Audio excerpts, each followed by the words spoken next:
Tere! Vaatame nüüd, kuidas ristkülgu ümbermuutust saada külge, kui mul on teine külg teada.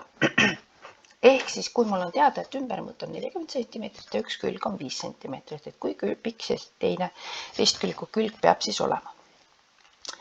Kuna ma tean, et ümbermõõtu arvutatakse valemiga B võrdub 2 korda A pluss B, siis ma saan sinna need arvud asemele panna, mis mul on antud, ehk B asemele paneme 40 ja külje B asemele panen 5. Kõik muu jätan valemis samaks. Nii. Ja nüüd ma pean selle võrrandi ära lahendama, siis ma saan A kätte.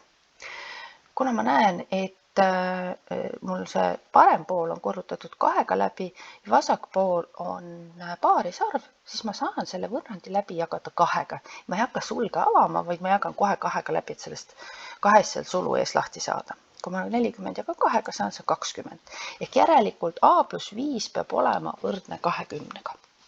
Siis ma tean veel võrrandi omadustest seda, et ma võin võrrandi pooled ära vahetada, ehk see on sama, mis A pluss 5 võrdub 20-ga.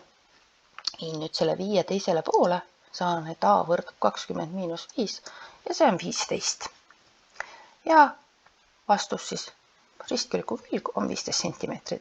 Et alati tasub, kui sul on antud kas ümbermõõt või pindala, siis ma panen selle valemi kirja ja panen need arvud asemele, mis mul on antud. Ja siis leian vastava võrrandi lahendamise teel. Head harjutamist!